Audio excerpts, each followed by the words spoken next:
tema de la imagen en la enseñanza de las ciencias y la imagen en general en la educación no es un tema nuevo, siempre estuvo presente, siempre se discutió sobre el uso de las láminas, las ilustraciones, las películas, que mejor uso se podía dar en el aula, pero hoy en día con las posibilidades que tenemos de buscar y de obtener muchas imágenes desde internet o desde los medios TICs, esta problemática tiene mayor vigencia. Tenemos alumnos que van al aula con una computadora, la posibilidad de acceder a imágenes, cuando hablo de imágenes, videos, simulaciones, animaciones, etc.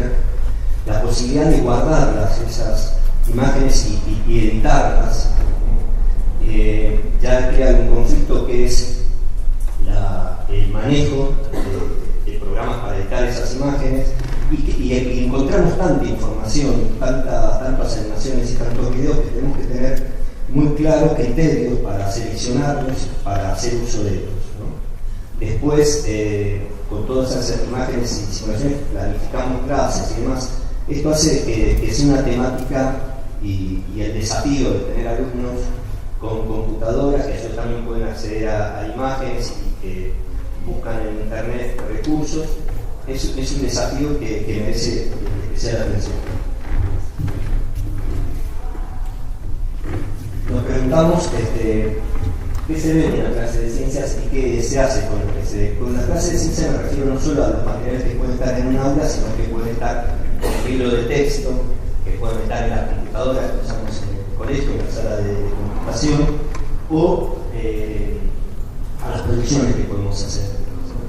La idea es, que apunte esta charla, es ponerle color a la clase de ciencias, superar la clase de ciencia gris basada en las fotocopias, en el pizarrón, en el blanco y negro, en el libro de texto, en el cuaderno del alumno, y ponerle color con un sentido no solo decorativo, sino motivador, y fundamentalmente más relatable, que genere aprendizajes, más y mejores aprendizajes a partir de estos colores que le ponemos a la clase de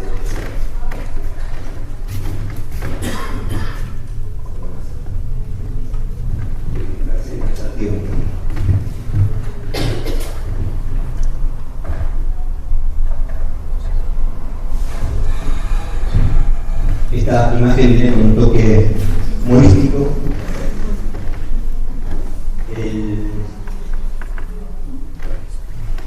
Esto que mencionaba, de que las imágenes siempre estuvieron presentes en la enseñanza, hay que tener en cuenta que nosotros ya tenemos ciertas rutinas que hacer con las imágenes en los videos, las simulaciones en las clases. Hay imágenes sobre la imagen, o sea que qué suposiciones o creencias tenemos de las imágenes. Por ejemplo, creemos que las imágenes son autoevidentes, son claras, hablan por sí solas, que todos entendemos lo mismo cuando vemos una imagen o que vemos una simulación. Se suele menospreciar o disminuir las dificultades intrínsecas propias de lo que estamos mostrando. Y estas reflexiones didácticas sobre estos temas nos llevan a tomar muchas precauciones y a movernos en un piso mojado. De ahí la alegoría de esta representación.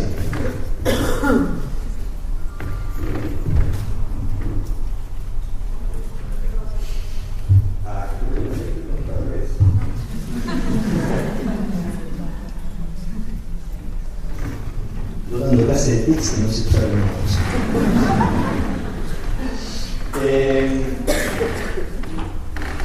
Hay muchos términos que se usan como sinónimos en enseñanza de las ciencias y fíjense, por ejemplo, los términos ilustración, imagen, diagrama, esquema, dibujo esquemático, animación y simulación, maqueta, modelo, todo se usa como sinónimo entre sí, y a su vez cada una de estas términos tiene muchas acepciones, ¿no? Por eso he elegido darles una secuencia de los tipos de recursos visuales que pueden haber, desde lo más concreto, que son los objetos, hasta digamos una red conceptual, que no es una imagen, pero la vamos a incluir, en la cual vamos a ir disminuyendo el grado de realismo, de unicidad, y aumentando la abstracción. Voy a usar las imágenes en esta presentación para ser coherente con la temática y no se desesperen porque la charla, toda esta charla está mejor, la versión escrita está mejor que la oral, obviamente, y la tienen a disposición de la hora de al final va a estar en mi mail, en esa charla con 18 páginas escritas con las imágenes insertadas, así que se pueden relajar y disfrutar de las imágenes. Y si quieren escribir alguna idea o alguna pregunta, obviamente, pero no hace falta que tomen un registro totalmente. Bueno, ¿qué podemos ver en una clase de ciencias? Podemos ver, obviamente, objetos concretos que pueden manipularse. Por eso me refiero a no solo una clase de ciencias, sino una salida de campo, en el laboratorio, materiales, mezclas, sustancias, dispositivos, máquinas, instrumentos de medición. Y acá podemos hacer una primera reflexión didáctica. Es que todas las posibilidades de recursos TICs no reemplazan de alguna manera el trabajo de manipulación, de observación, de medición, no reemplazan a las clases experimentales, no reemplazan a las demostraciones, el llevar materiales al aula, a las salidas de campo. Esa es una primera reflexión.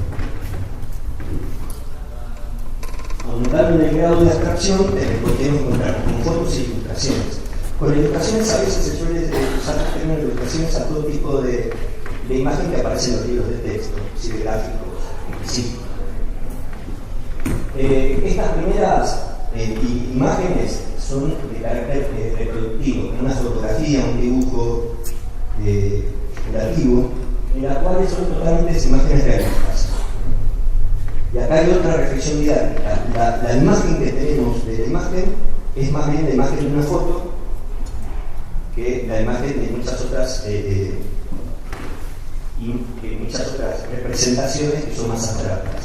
Si uno, digamos, procedemos cuando mostramos imágenes como si fueran fotos realistas, y no lo son de naturaleza construida muchas. Especial atención que vamos a dar en este trabajo. Ahora voy a desarrollar con muy profundidad los dibujos esquemáticos. En inglés se les suele decir diagramas, en español diagramas se le da también a otras acepciones, diagrama conceptual, por ejemplo. En estos dibujos esquemáticos son representaciones simplificadas de objetos o entidades que muestran relaciones prescindiendo de detalles, en la cual una o varias partes se corresponden con la realidad y otras partes no se corresponden con lo que uno vería. Ya vamos a profundizarlo. Luego tenemos otro tipo de imágenes que son totalmente abstractas, que son visualizaciones de modelos, como las famosas diagramas de partículas de átomos, moléculas y iones, arreglos.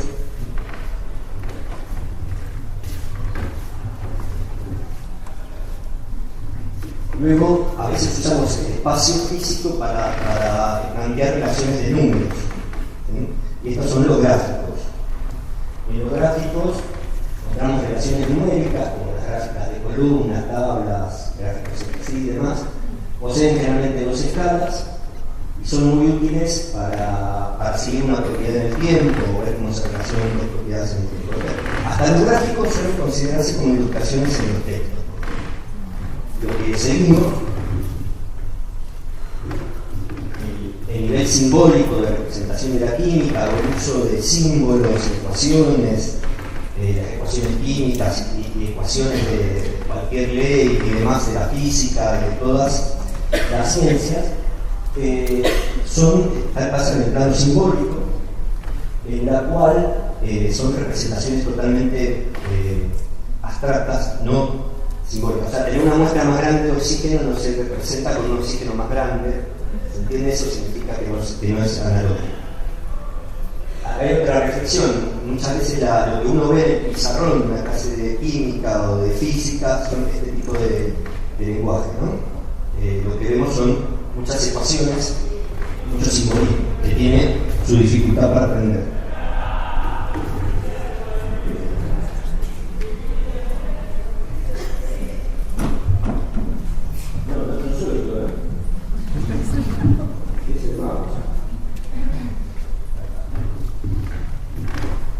Bueno, los diagramas y esquemas conceptuales es otro caso, que no son imágenes en sí, pero uno ve en un texto, un diagrama, un esquema conceptual, y ya ve otra topografía, digamos. ¿Y por qué los incluimos? Por un lado, porque el uso de los términos diagrama y esquema se puede usar en imágenes, por otro lado, que muestran relaciones de conceptos, de palabras entre sí. ¿Y por qué lo incluimos acá? Porque es, digamos, en cierta forma el objetivo de la enseñanza de una unidad, de un tema, de arribar a una red conceptual, conceptos relacionados como uno quiere, como la trama conceptual del tema lo requiere. Entonces hemos ido de un grado de realismo o cronicidad hacia un mayor grado de abstracción, simplificando mucho las categorías, no siempre vamos a encontrar elementos que se ubican en el medio. Después tenemos todas las entidades que hemos visto hasta ahora en movimiento, ya sea en 2 o 3 dimensiones, que corresponden a animaciones, simulaciones y videos, ¿no? Guarda que una animación puede estar hecha con lo textual, ¿no? Uno puede agarrar bolitas con la mano y representar un movimiento, o con el cuerpo, o puede hacer una molécula, como hacen ahí los profesores. Y la utilización de video, la posibilidad de acceder a un video, uno puede poner en un buscador cualquier tema, pone video y aparece un montón de cosas.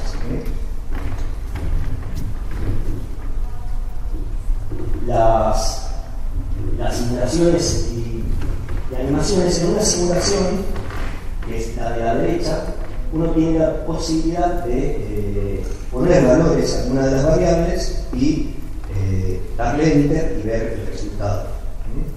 Permite interactuar. Generalmente cuenta con por ejemplo, ahí podríamos marcar el cloruro de sodio, ponerle una cantidad de sal y el simulador lo va a hacer. En cambio, las simulaciones de carácter cuantitativo pueden tener incluidas animaciones cualitativas, ¿no? En cambio, las dos de la izquierda son GIF, son animaciones que no son cuantitativas, son cuantitativas, son cualitativas.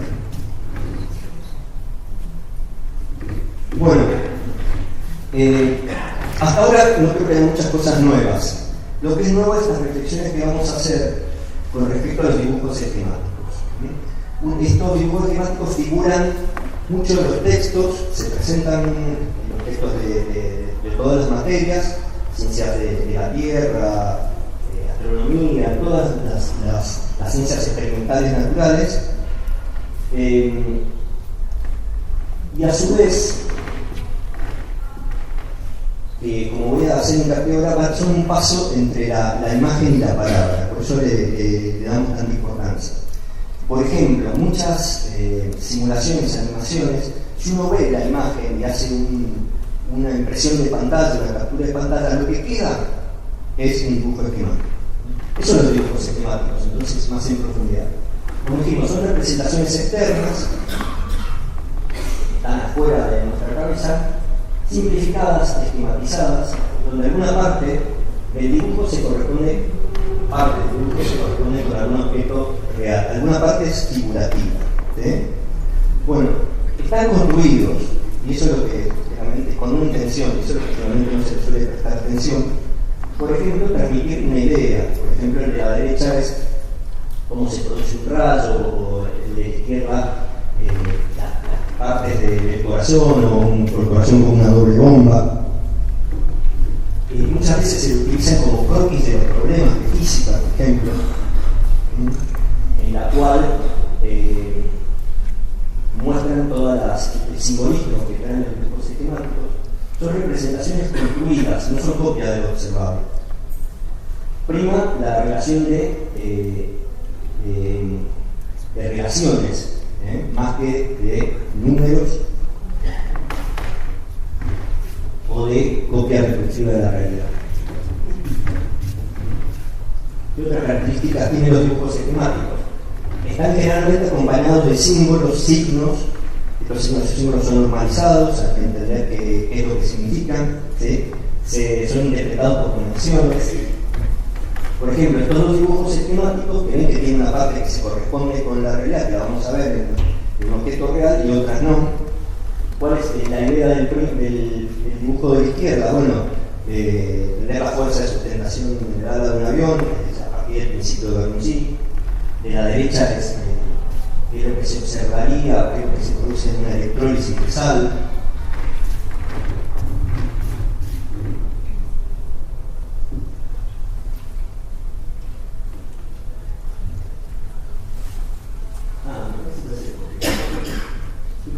Fuera, ya entendí, estoy pisando fuera de la pantalla, por eso me pasaba lo que pasaba. Bueno, otra característica, por esto que aumentan el nivel de. ¿Por qué aumentan el nivel de extracción? Porque, y esto es una de las características más importantes, porque muestran distintos niveles, en una misma imagen se muestran distintos niveles de organización de la biología, distintos niveles de representación de la química y la física. Por ejemplo, el dibujo de la izquierda muestra niveles de organización como individuo, órgano, tejido. El dibujo de la derecha muestra en una misma representación nivel macro de esos recipientes, con mercurio, nivel micro, las moléculas de dióxido de carbono y nivel simbólico. ¿Cuáles son las ideas básicas que permitiría la intención? Bueno, en la izquierda podría ser y recuerdan que hay distintos tipos de tejido muscular. En la derecha la idea es que en un equilibrio heterogéneo la cantidad de gas, por ejemplo, no cambia si cambia la cantidad de sólido, mientras que estén presentes los dos. O sea,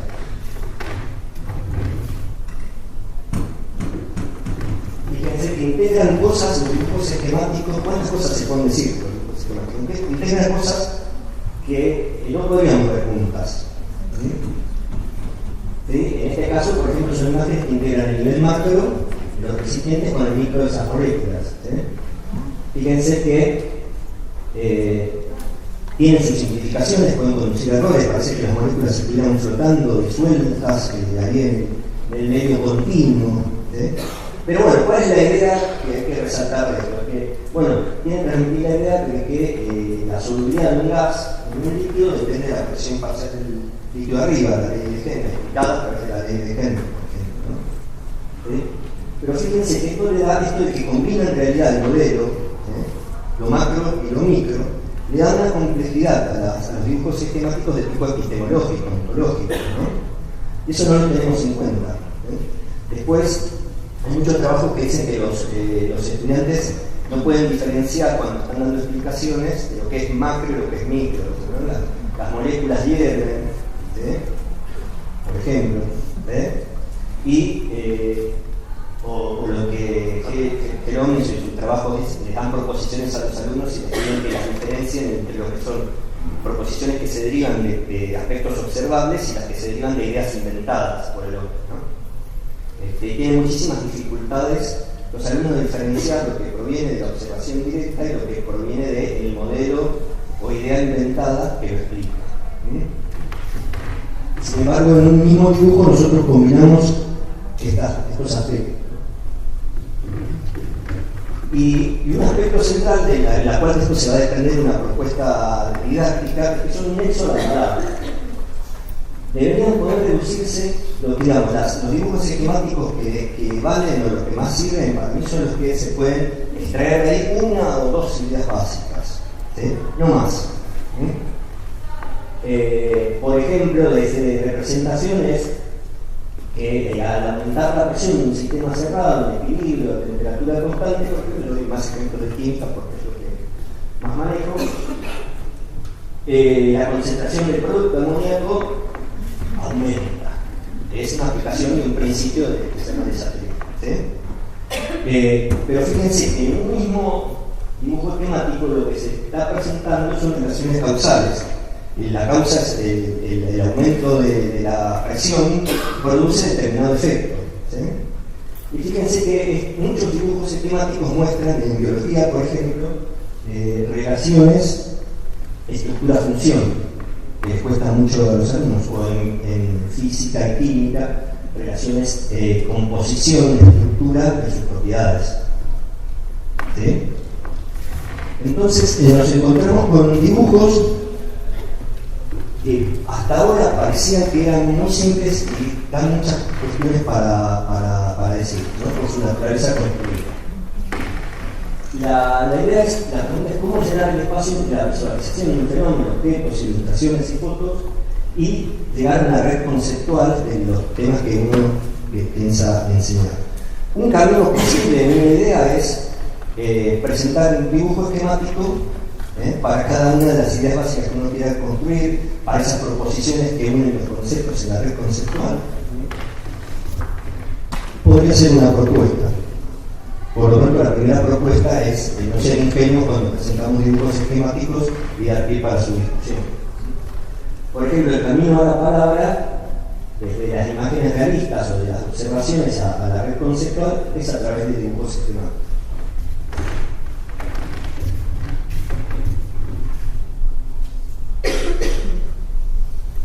Fíjense que a veces se hace con modelos concretos, como las maquetas. Si miramos, las maquetas se comportan como objetos esquemáticos, porque prescinden de lo que muestra es un dibujo esquemático, pero a nivel concreto. Entonces, algunas cosas que hemos visto hasta ahora. Podemos clasificar los objetos, imágenes que vamos a encontrar en el libro de texto, en el aula, en las proyecciones en la computadora, de acuerdo a su grado de iconicidad o de realismo, y donde aumenta la abstracción, hasta ir aumentando paulatinamente la abstracción y el simbolismo, y con lo cual aumenta la intención, la naturaleza construida de estas imágenes. Y en este camino hacia la palabra podemos rescatarlos como dibujos esquemáticos como claves para extraer de ellos ideas básicas, fundamentales,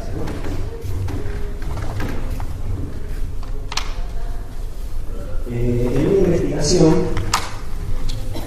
de Anchor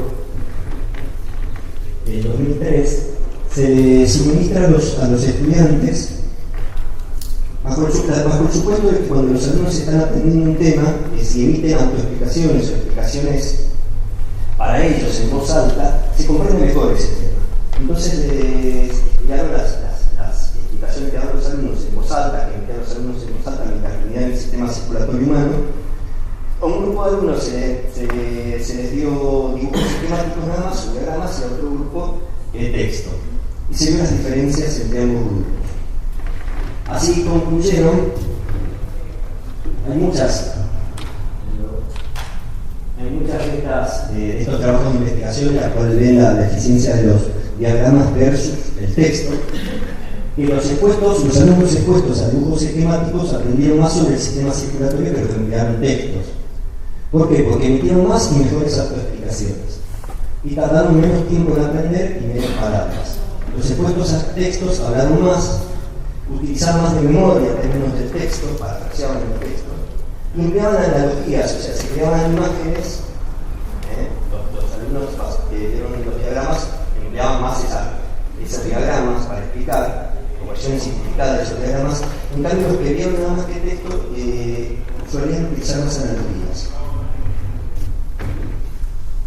Los autores afirman que esas conclusiones se deben a que los dibujos esquemáticos reducen la cantidad de esfuerzo cognitivo. Al integrar cuestiones en forma visual, reducen la carga cognitiva para aprender, limitan el rango de inferencias, interpretaciones, son menos ambiguos, abstractas que los textos, y proveen con una mejor retroalimentación, son más útiles y fáciles para cotejar explicaciones.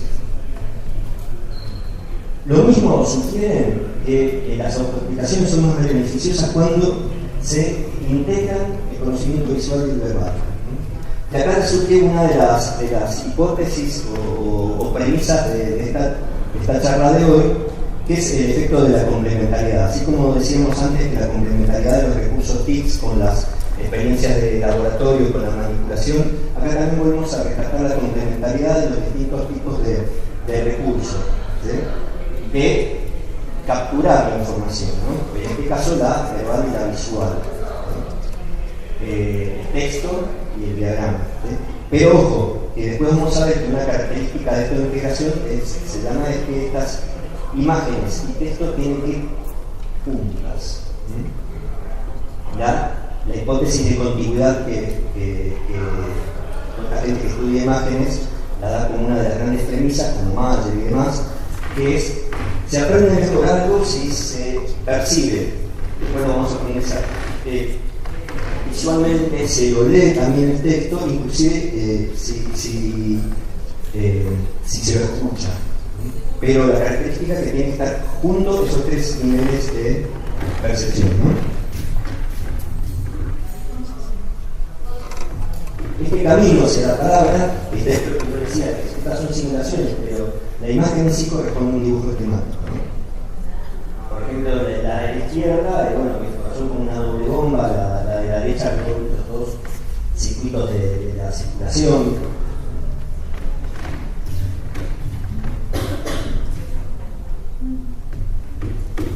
Ahora, como conté al principio, cuando queremos inventar las TICs, videos y animaciones, muchas veces cuando vamos a observar las aulas, y lo hacemos todo esto, lo reducimos a nuestras viejas prácticas y rutinas, costumbres que tenemos pedagógicas, ¿no? Si hemos ido a observar muchas clases docentes que usan videos y simulaciones, y la metodología más frecuente es mire el video y complete la guía de preguntas cerradas, cuyo producto es un texto, que es lo que vas a tener que estudiar después para el examen. El texto, te olvidás de las simulaciones, te olvidás del video, ¿sí? Y vemos que es un camino de la reducción, un camino inadecuado de reducción desde la imagen a la palabra, ¿no? En la cual las clases uno las observa y son animadas y llevaderas porque claro, se muestran video, imagen, realmente de forma no muy problematizada, pero pasan a ser como un recurso decorativo, ¿no? Pasan de ser de objeto de discusión a un objeto de decoración, ¿no? Lo importante es con estas imágenes que se puedan construir modelos explicativos, ¿no? Que sirvan para aprender.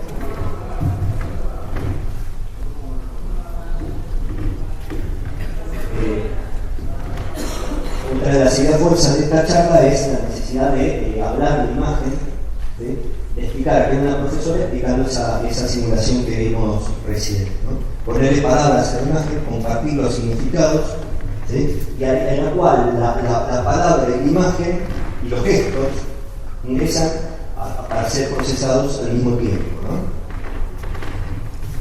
Desde la premisa que las imágenes no hablan por sí solas ni hablan por igual para todos. Bueno, cabe preguntarse y preguntarle a los alumnos también por qué no hacer esta tarea ante una imagen cuál es el propósito de este dibujo, ¿sí? ¿Qué aspecto ideal tener una luz o resalta? Y para ello, ¿a qué recortes o simplificaciones acude?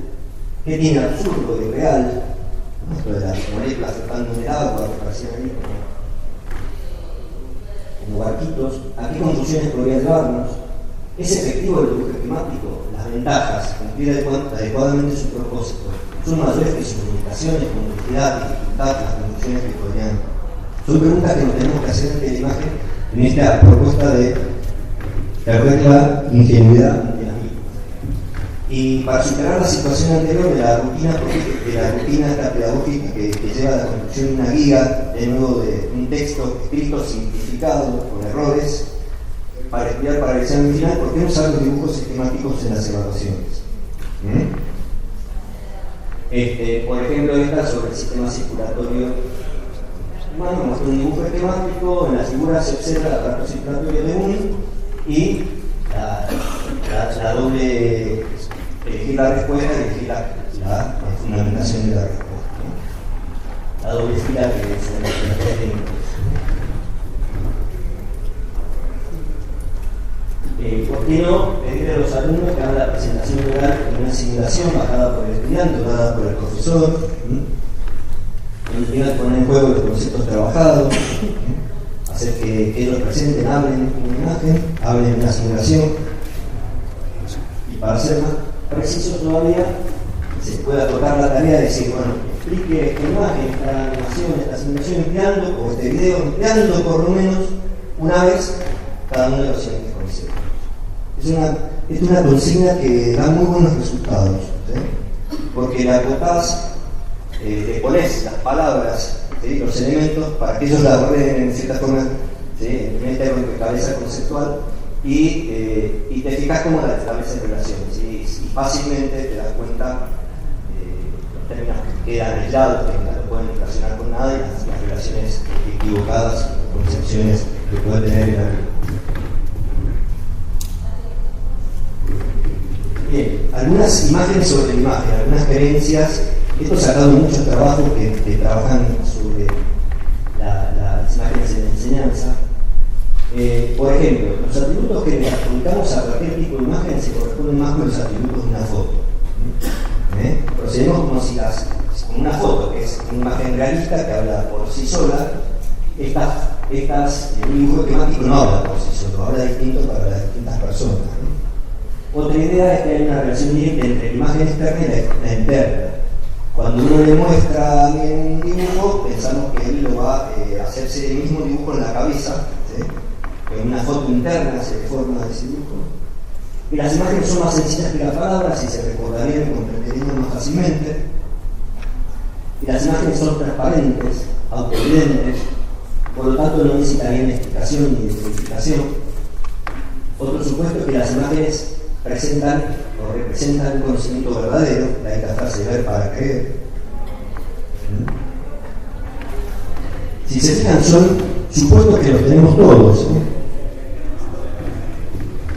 Las imágenes externas son adecuadas para los niveles iniciales de escolaridad, ¿sí?, para finales que buscar mucho más dibujos, porque se comprenden mejor que las palabras.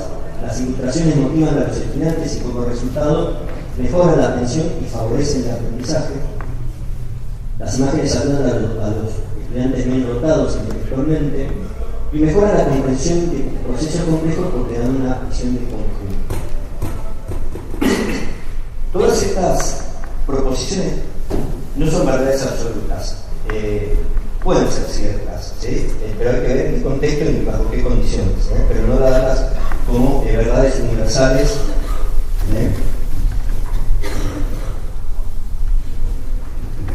Bien, el desafío es pasar de representaciones externas a representaciones internas. O sea, el valor de demostrar imágenes y simulaciones en las clases y ver videos es que los alumnos puedan construir conceptos y aprender.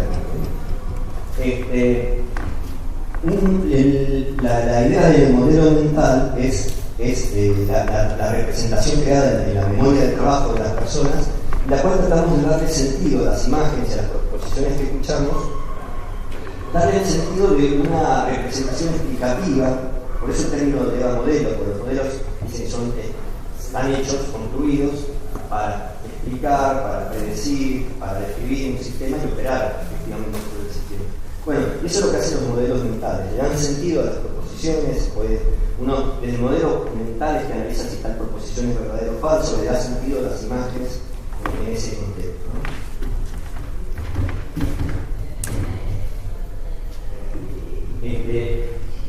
Estas son frases de trabajo de ciencia, ¿no? Son frases muy reconocidas, que una imagen vale más que 1000 palabras, un gráfico vale más que 1000 datos, ¿no? El problema es cuándo y cómo se cumplen estas dos ideas.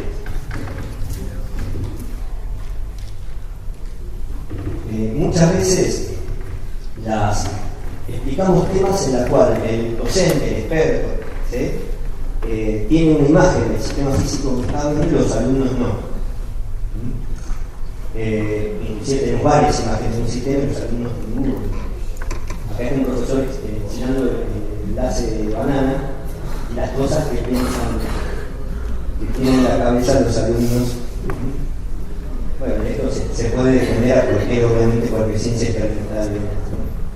Y fíjense que muchas veces en las clases, especialmente en las clases de física, de química, explicamos los temas desde ecuaciones. ¿Qué es el equilibrio químico? Entonces, nitrógeno más hidrógeno da amoníaco, y ahí explico el equilibrio químico a partir de una ecuación química, ¿sí?, lo cual es en física igual, que es la ley tal, y ponen la fórmula y seguimos desarrollándolo desde ahí.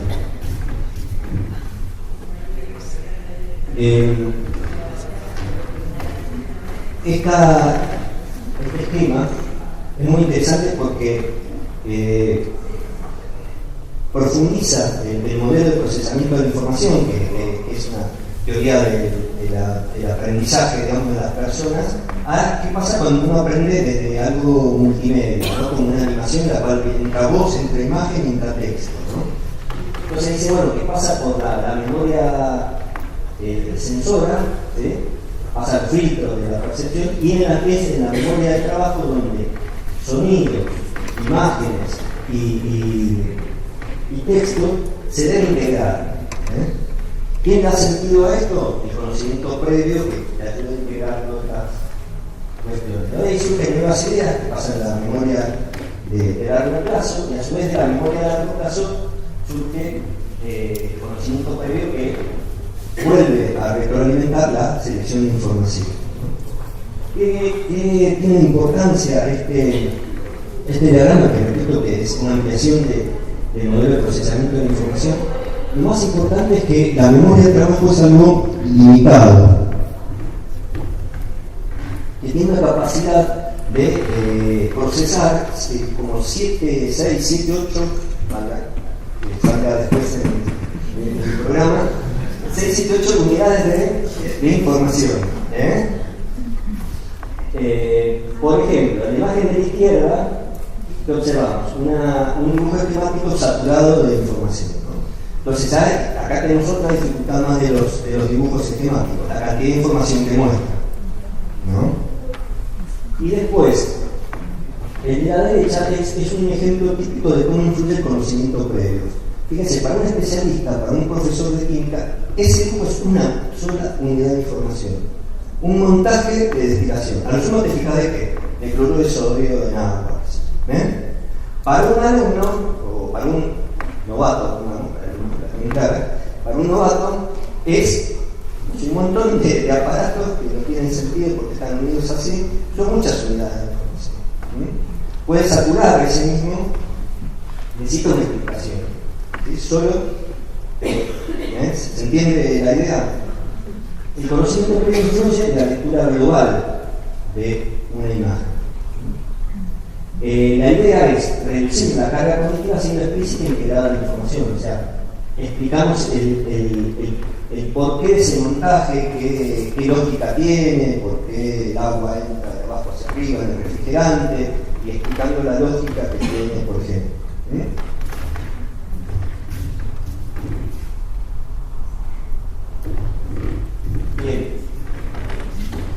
Estos autores llegaron a estas conclusiones sobre el aprendizaje y la enseñanza en animación. Los estudiantes deberían tener el control al pasar la animación, pausarla, volver atrás. Esto reduce la velocidad de carga de la información presentada y da tiempo para realizar reflexiones causa-efecto. Esa es una de las ventajas de las simulaciones, que el alumno pueda, primero, una de las ventajas de las simulaciones es que el alumno puede interactuar solo. Si puede interactuar solo, con su propia computadora, además, y volverla a pasar todas las veces que sea posible, eso ayuda a procesar la información. O sea, no solo influye la cantidad de unidades de información que tiene que procesar, sino la velocidad con que pasan esas imágenes y el tiempo necesario para integrarse en una unidad. Si tiene más tiempo para escuchar lo que dice, estas animaciones tienen una voz en off, y si la puede escuchar, se puede integrar los textos escritos con las imágenes. La información verbal y visual se deberían complementar entre sí, no suplementar, no ser sumativa, con el riesgo de saturar la memoria de trabajo. Y los textos deben ser presentados con imágenes y gráficos y no separadamente. Es hipótesis de continuidad, ¿no?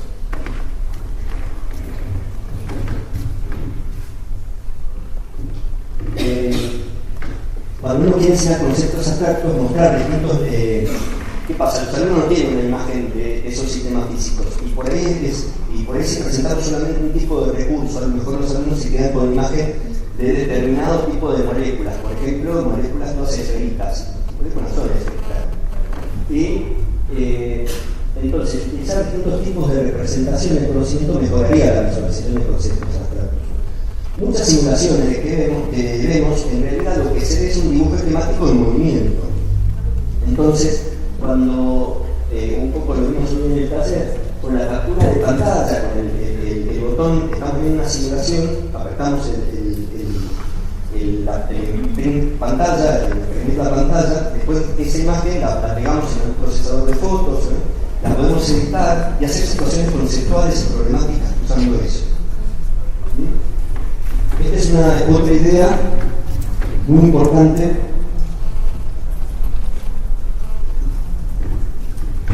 cómo colocar una simulación clásica en PowerPoint, se pone en internet y se busca cómo se hace, que es bastante complejo pero interesante. ¿No lo ejecutó? Suele pasar. Bueno, se muestra este entorno. Esta simulación, fíjense que muestra los 4 niveles de representación. Es una articulación, una reacción de pero es una articulación así base. Y lo que quería proponer como una de las ideas que pueden facilitar el paso a la palabra, de la imagen a la palabra, es actividades de etiqueteo.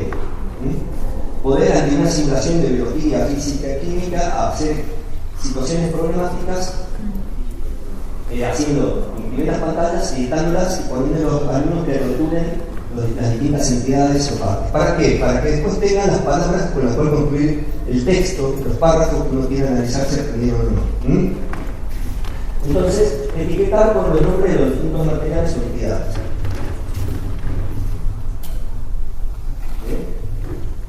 Fíjense que tienen los 4 niveles de representación. Y un paso más. Dado que lo que mencionamos antes, si los alumnos suelen confundir en las explicaciones los distintos niveles de representación, no sé si esto es muy metacognitivo de lo que estoy diciendo, ¿por qué no clasificar esas entidades de acuerdo al nivel de representación que sea? Por ejemplo,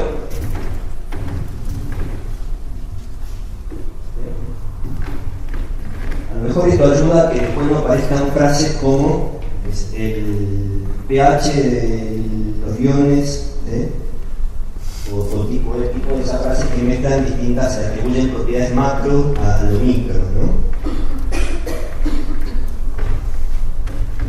Entonces, para hacer esta imagen y plantear esta situación, lo que hice es, mientras estaba viendo la simulación, y capturé unas pantallas, la edité para sacarle todo el resto de la pantalla, y le puse los rotulitos, y hemos creado una actividad que se entiende que facilita, especialmente la primera, facilita el paso a la palabra, ¿no? A la construcción de párrafos, y esta imagen, esta en sí, con los niveles de representación, facilita el paso a la comprensión profunda del texto. La simulación anterior era del contexto del PET, que son conocidos, y fíjense lo que dicen los autores de estas simulaciones. Cuando se usan las simulaciones, los alumnos y profesores ven los mismos objetos y movimientos, lo que le permite focalizar su tiempo y atención en desarrollar la comprensión más que en establecer una imagen común. ¿Está? La idea es discutir a partir de esa imagen para que todos comprendamos lo mismo, que estamos viendo lo mismo. ¿Sí? Bien.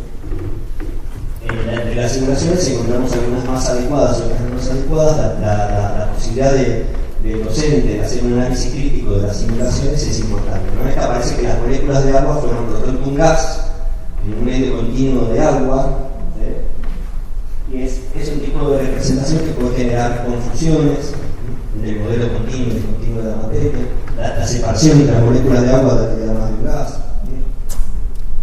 Este tipo de representación que usa zoom o lupa para pasar al mundo submicro, al mundo de los átomos, es más adecuado.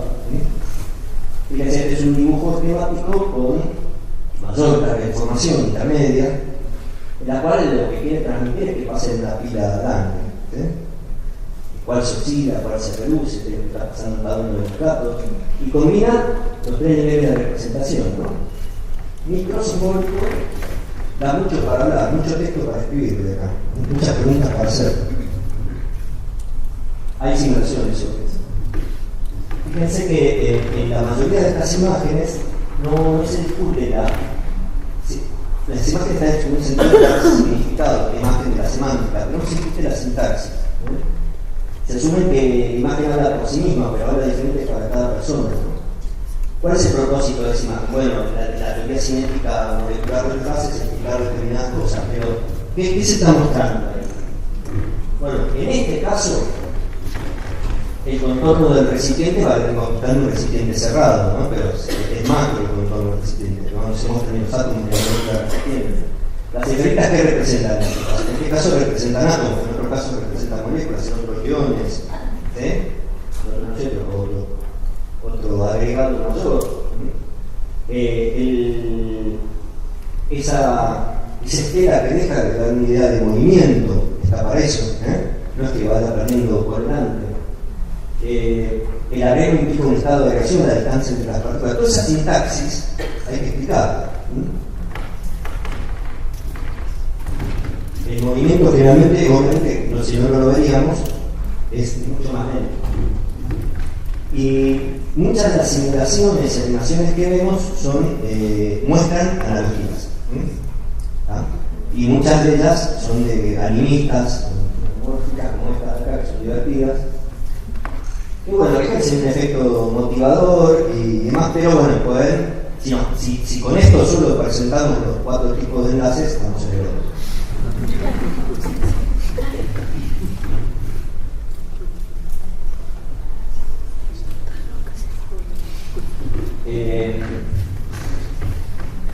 Esto es algo nuevo. A partir de los últimos años se están empezando a usar en trabajos de investigación educativa los trackers visuales.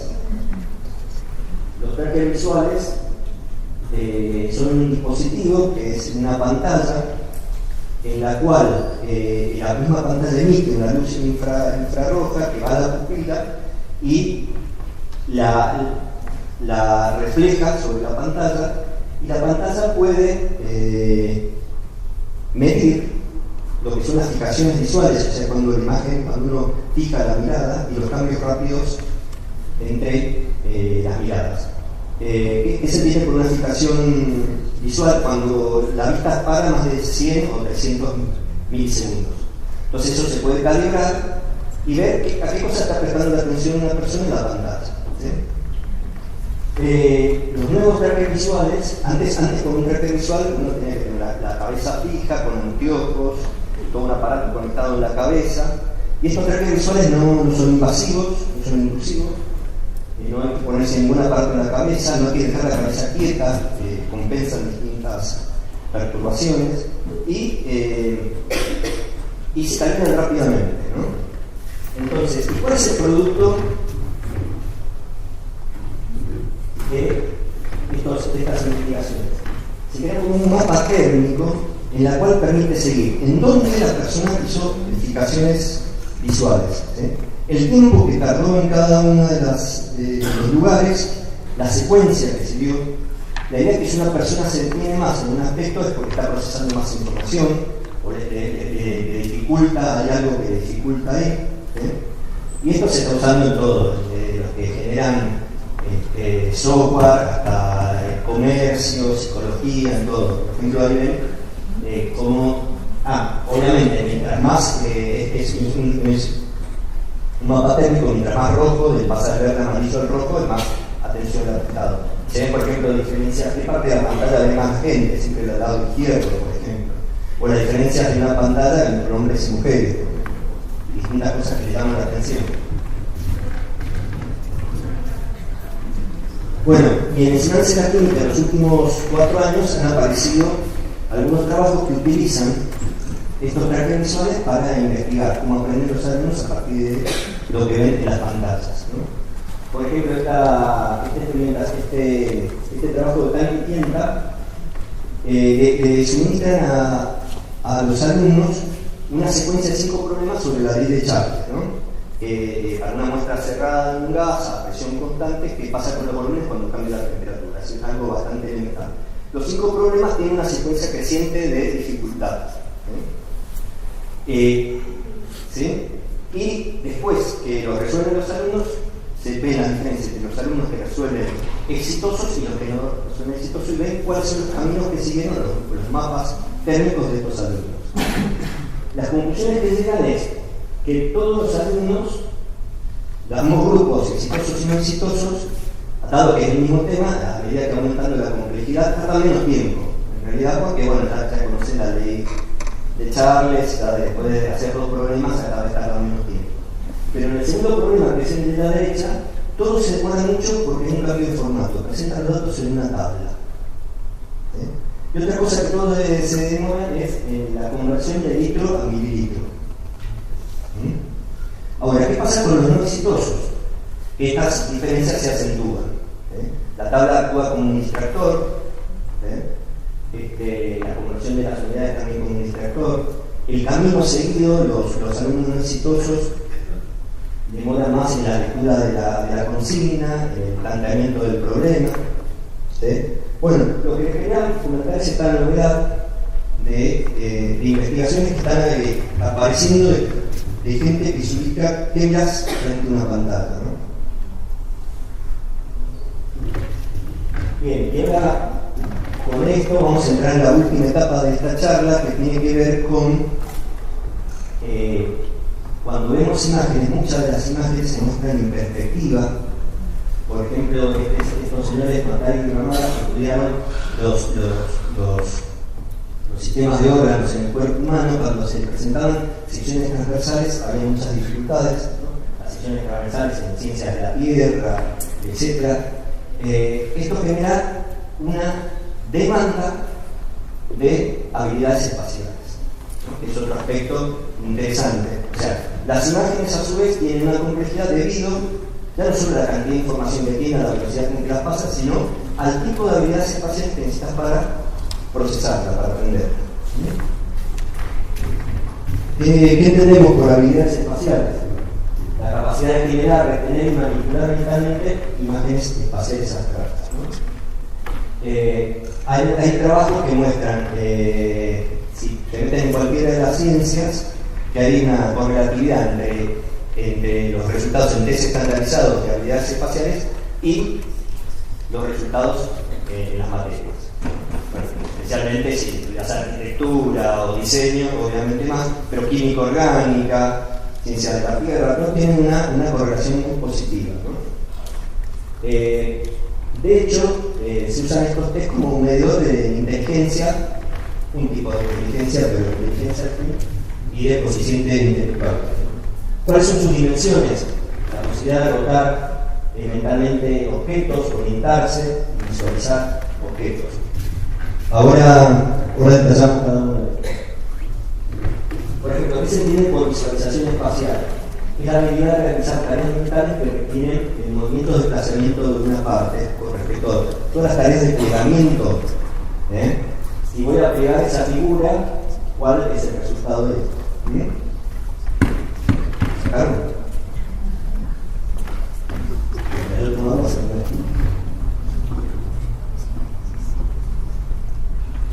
Esto es parte de un test. Fíjense, el tetraedro, una figura que tiene mucha importancia en la química, dado que puede explicarlo, la distribución de electrones, el metano, el agua, el amonio, etc. Cómo se pliega. Hay actividades, qué tipo de, en la formación de cristales, el año internacional de la cristalografía, que se están haciendo talleres y cosas en todos lados del país. Hay una, ¿qué pasa si genero estas figuras? ¿Qué tipo de cristal me da? Imagino, ¿no? Es la cúbica centrada en las caras, cúbica centrada en el cuerpo. Fíjense que requiere establecer relaciones de una parte con respecto a otra parte de la misma figura. Eso se refiere a la visualización. Fíjense en esta animación qué tipo de empaquetamiento es. Lo que hay que ver es que la tercera capa, si una pelotita de la tercera capa me queda sobre el hueco de la primera o arriba de la primera capa. ¿Sí? Si me queda en la tercera capa, me queda en el hueco, será cúbica centrada.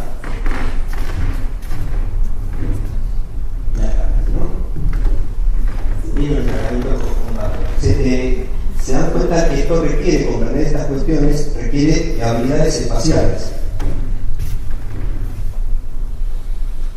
Por ejemplo, ante ante estos empaquetamientos y esta distribución, cada una de las esferas, ¿cuántas toman en contacto?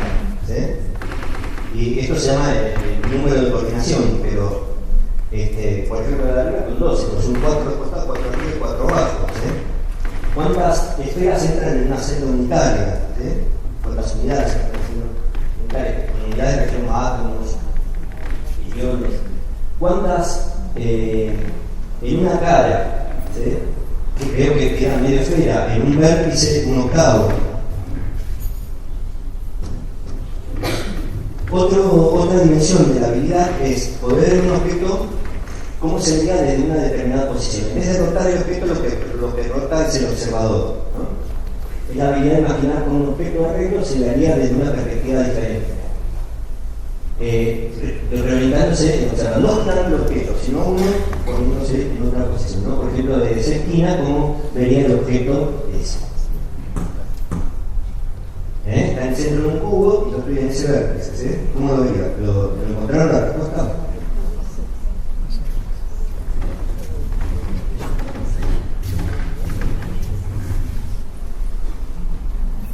Esto se usa mucho, por ejemplo, en química. Yo creo que toda la ciencia, ¿no? Para entender, por ejemplo, hay las rotaciones alrededor de un simple enlace, por ejemplo, y el tipo de representación, cómo lo vería desde el eje.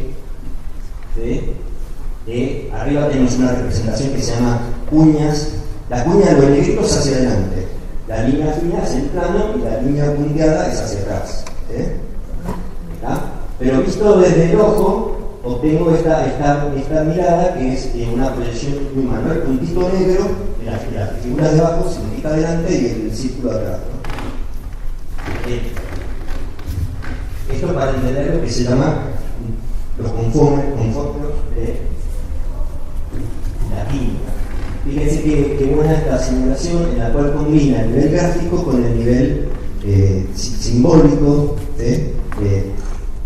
Hay digamos un impedimento, hay barreras energéticas, digamos, producidas por el impedimento esférico o espacial de los sustituyentes alrededor de él.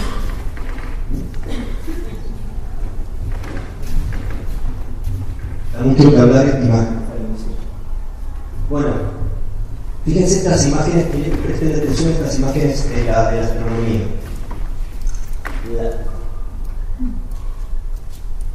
Fíjense la de arriba, desde el punto de vista de la orientación. Está mostrando en una imagen las cosas que se verían desde dos orientaciones distintas, desde dos sistemas de referencia distintos, si lo quieren decir, ¿no? Lo de la media luna alumbrada es externo a la Tierra, siempre se ve igual, y la representación más exterior son las fases de la luna, que lo vería desde el sistema de referencia del observador. La imagen te está mostrando, ¿sí? Esta imagen es construida, nunca se va a ver esto, ¿sí? No solo construida porque muestra distintas fases, sino porque muestra dos cosas de distintos sistemas de referencia, todo en una misma imagen. O sea, hay una complejidad en las imágenes que tiene que ver con las habilidades espaciales. La de abajo muestra desde la posición del observador que se vea desde otra. Estamos en una imagen exterior, ¿sí? Y están viendo esto que en realidad se veía desde la Tierra, desde un observador.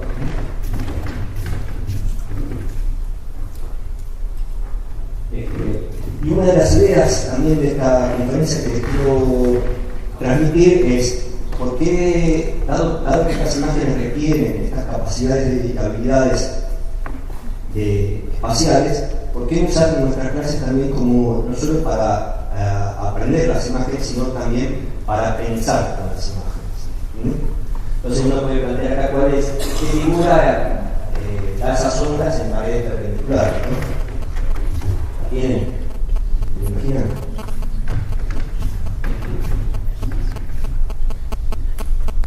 Esta es la imagen que se encuentra y la convertí en una pregunta del problema.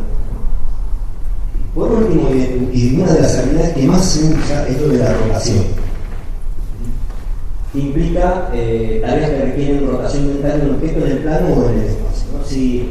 Si la figura de la izquierda rota como la derecha, ¿qué pasaría si el de abajo rotaría? ¿Cuál sería? A, B, C, D, E.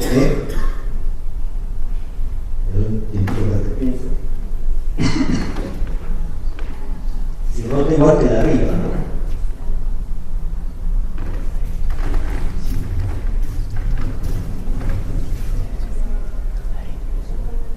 Fíjense que esto en química es frecuente, ¿no? Hay un tipo de isómero, o sea, sustancias que tienen la misma fórmula molecular, pero tienen distintas propiedades porque tienen distinta distribución de los átomos en el espacio, digamos. Hay unos isómeros que se llaman los enantiómeros, que lo que se mira que es si son imágenes especulares o no de una de la otra, si se pueden superponer uno con la otra. Es como las manos, ¿sí? Que en el espejo se verían igual, pero no se pueden superponer una con la otra. Y esto requiere habilidades de rotación. Rotar una, tratarla de superponer con la otra. Y fíjense la dificultad que tiene la química orgánica, que se basa en conocer la estructura tetraédrica, ¿no? Para rotarla con unas manos. Estas representaciones son interesantes para ver que no se pueden superponer. Fíjense que hay manos, modelos moleculares, uñas, tetraedros, muchas formas de representación para comprender esto.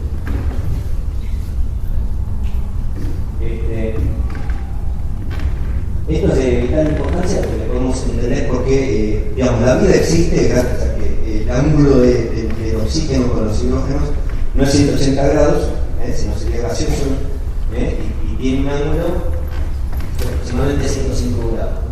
Y para eso tenemos que, no queda otra que manipular en algún momento un tetraedro o una geometría tetraédrica. Por eso está en la mano comprender que todos los átomos son iguales. Para eso, como pocos ejemplos hay de estas estructuras tetraédricas reales en la vida cotidiana, uno son los tetrápodos de las escoceras, hay unas balizas que también son tetrápodos, pero es muy manipular y ver que todos los átomos son iguales cambiando las posiciones. Esta tarea es muy complicada. Acuérdense, la negrita es hacia adelante, las rayitas son hacia atrás y después tenés el ángulo. Le digo que tratar de hacerlo esto, si veo el B en el plano y el A hacia atrás, continúan haciendo el resto, les aseguro que es bastante difícil. Yo más de una vez me tengo que armar el tetraedro para completar esto. Y una reflexión a esto que programas como el abogado, los programas de construcción molecular no van a reemplazar nunca el hecho de poder disponer de estos modelos moleculares y manipularlos y tocarlos. Ya una vez que lo hemos manipulado, el tetraedro y demás, hemos construido esa geometría, ya se puede trabajar mejor, entendiendo más otro tipo de representación. Lástima que son más caros los modelos que la mente. Como les decía, estas tareas de rotación se utilizan mucho en test de inteligencia, la actitud espacial se veía, por ejemplo, en muchísimas situaciones de rotación. ¿Cuál de estas figuras no tiene nada que ver con las otras? La 4 creo que no se puede superponer por rotación. Bueno, y con esto te daban el coeficiente intelectual, y decían que eran más inteligentes o menos inteligentes. Tenían, esto antes de las inteligencias múltiples. Tenías uno de verbal y uno numérico. Por supuesto, a nosotros el numérico y esto nos va mejor.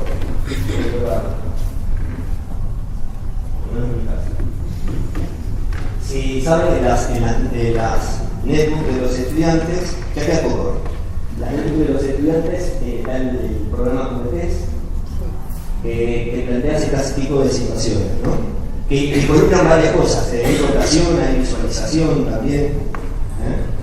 Y fíjense que en esto de enseñar a pensar con la ciencia de uno, es una en esta época de que se busca mucha integración con las materias, es una temática re interesante para integrar las ciencias experimentales entre sí, pues con un metaconocimiento y con la matemática. La única asignatura que trabaja esto más sistemáticamente es la matemática. Pero es una linda línea para un colegio, para una actividad de integración, tratar de juntos desarrollar pensamiento y habilidades espaciales. Por ejemplo, otra situación no cotidiana, pero sí real, existe este monumento que es el Atomium, en Bruselas, inaugurado para la Feria Mundial de Ciencia en 1978. ¿Qué tipo de distribución y empaquetamiento reproduce? Habría que dibujarlo, rotarlo y comprobamos que es un empaquetamiento cúbico centrado en el cuerpo, que está parado en un vértice, ¿no? Son situaciones problemáticas para plantear sobre habilidades espaciales. Este tipo de actividades, ¿cuántas vueltas tenemos en esa representación de la derecha, ¿no? Ahí está marcado entre paréntesis. ¿Cuántas son que están juntas totalmente? Este tipo de cuestiones son muy interesantes. Miren esta es la última. Esta es sacada de un libro de química, lo que no está sacada es la pregunta. Que es, si yo veo esa celda, ¿hay un catión sólido dentro del cubo? Para los que no son químicos, te digo, la relación entre cloruros y sodio es 1:1. Entonces, fíjense, lo que tendría que ver es, el cloruro es el marrón, ¿sí? ¿Qué veo? 6 medias esferas en cada una de las caras, ¿sí? Y 8 octavos por los vértices. O sea, veo 6 medias esferas son 3 más 8 vértices de 8 de un octavo son 4 de cloro. Y me tengo que fijar ahora cuántas unidades de sodio.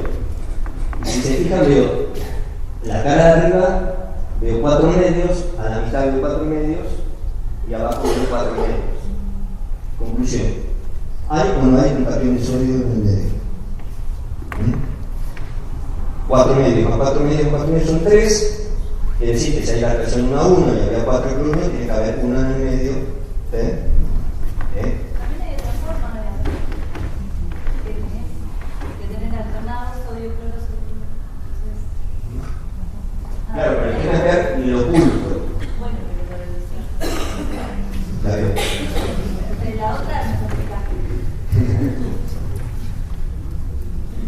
Bueno, no era lo que muestra. Las habilidades espaciales requieren transformar de 2 a 3 dimensiones, a veces de 3 a 2 dimensiones. Por ejemplo, fíjense, si no tuviéramos este manejo del tetraedro, ¿cuál de cada molécula de clorometano es una molécula polar? Polar es como si fuera para los físicos, si hay resultante de fuerza cero o no. Imagínense un objeto y estos vectores son fuerzas en el espacio. Entonces habría que ver si realmente están en el espacio o en el plano de la representación. Por ejemplo, la de arriba parecía que es polar, hay una resultante de fuerzas. El de abajo parecería que no. ¿Sí? ¿Está? Esto si lo viéramos en el plano. Pero si recurrimos a una imagen, acuérdense que 4 rayitas esas que salen del plano están dirigidas hacia el vértice en tetraedro regular. Es una geometría 3D. Entonces lo que veríamos que ambas son polares. Dicho de otra forma, la física que hay en los dos está la misma resultante de fuerzas. ¿Está? Bueno,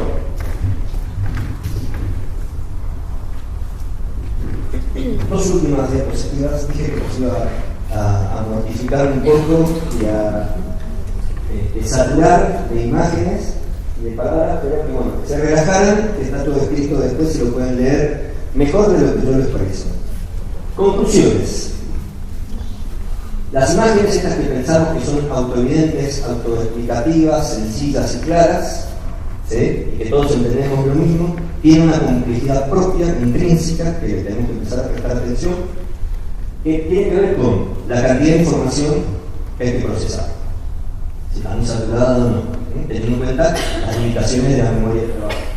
La velocidad con que se muestra, esto le da la posibilidad que los alumnos manejen la simulación y tengan control, y la pueden pasar todas las veces que quieran y ser interactiva y operarla, por ejemplo. La necesidad de la contiguidad de manejar cerca la información textual, visual y verbal. Y que pueden integrarse en una sola unidad de información, no que sean como todas cosas separadas. El conocimiento previo que requiere.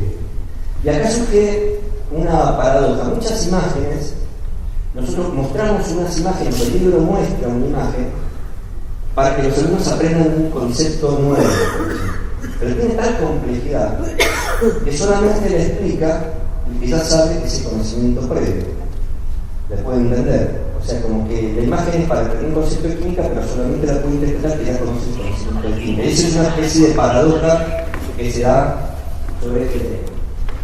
Tienen los dibujos esquemáticos, por ejemplo, una dificultad ontológica del tipo de entidades. Muestran entidades de distintos niveles de representación y organización que nunca estarían juntas y que se ven en una misma imagen. Y eso te da una dificultad epistemológica de la lectura, diferenciar lo que es modelo, símbolo, y lo que es objeto real, ¿no? Tiene una naturaleza construida, intencionada, no es una foto reproductiva, transmite relaciones causales, especialmente estas que son secuencias de dibujos esquemáticos, requieren habilidades espaciales para su interpretación, como rotación, orientación, visualización. Y esto sumado en un contexto en el cual nosotros tenemos concepciones, supuestos sobre las imágenes, y tenemos ciertas rutinas, costumbres pedagógicas de qué hacer con las imágenes, como las que hemos mencionado hasta ahora. En definitiva, de esta metáfora comercial, debemos negociar con los alumnos y con nosotros mismos, también primero con nosotros mismos y después con los estudiantes, sobre el significado de la imagen, ¿no? Para compartir significados. ¿Cómo se imaginan que es tal fenómeno? A ver si compartimos compartimos el mismo sistema físico, si tenemos idea del sistema físico. ¿Qué imágenes tienen de tal fenómeno? ¿Qué ven en esta imagen? ¿Qué tiene que ver esta imagen con lo que estamos viendo? Interesante pregunta. ¿Qué nos dice? De forma tal de compartir la imagen del sistema físico, estamos diciendo poner palabras a las imágenes, a las animaciones, pero que los alumnos escriban, esto de escribir y hablar y escribir ciencia, que los alumnos hablen y escriban ciencia a partir de estas imágenes en movimiento. Y con esto último que hemos visto también, no solo pensar la imagen, sino usar las imágenes para pensar, ¿no? La posibilidad de usarlas para desarrollar el pensamiento. Pasamos de una metáfora desde que una imagen vale más que 1000 palabras a vale una imagen con 1000 palabras.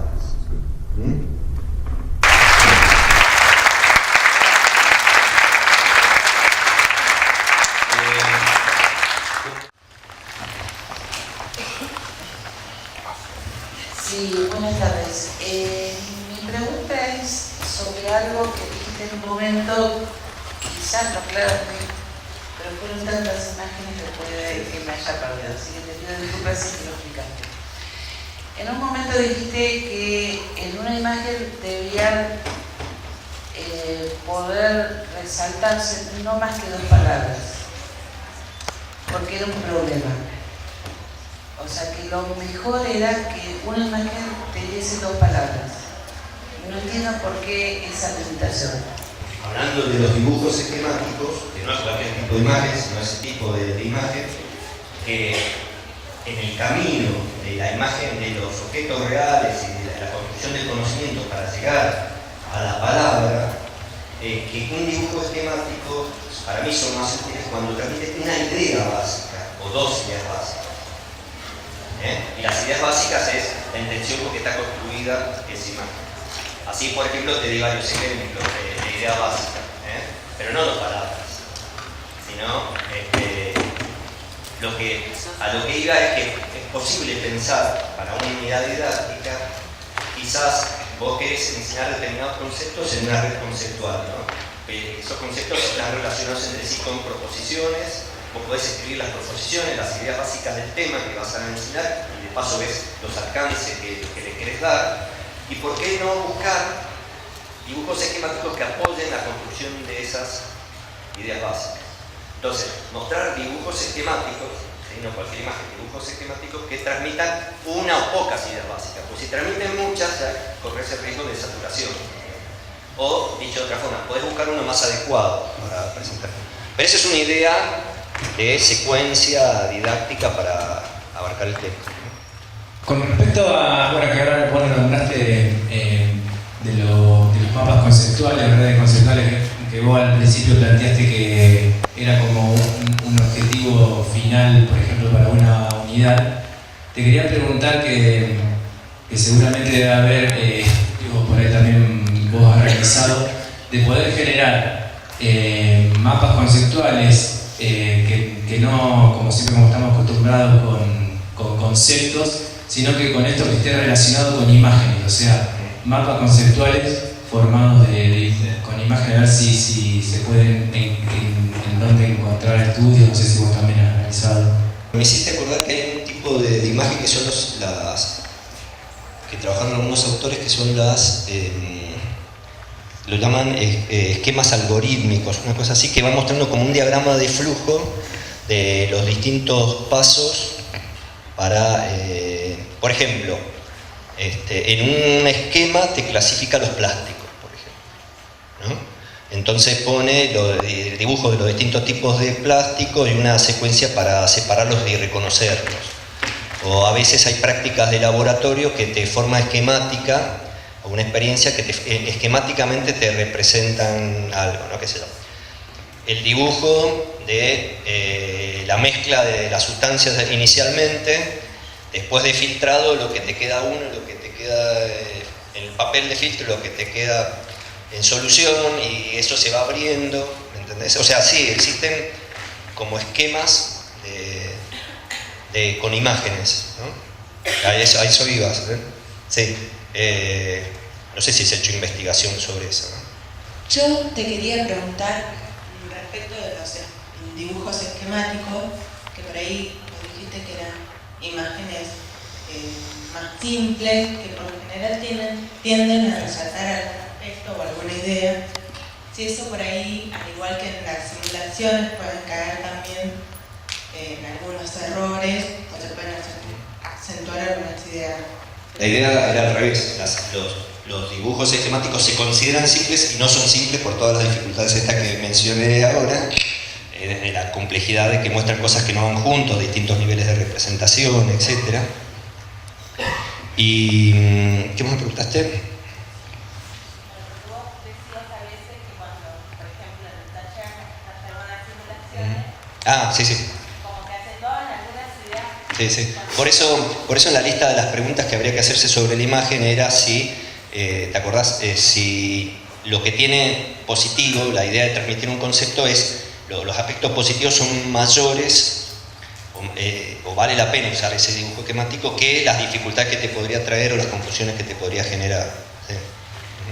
Obviamente, si vos de esas simulaciones que muestran la foto de la molécula de agua flotando en el agua, si vos haces una captura de pantalla de eso, tenés un dibujo esquemático que transmite ideas erróneas igual que te transmitía la imagen en movimiento. Agradecemos a Andrés el tiempo, el conocimiento.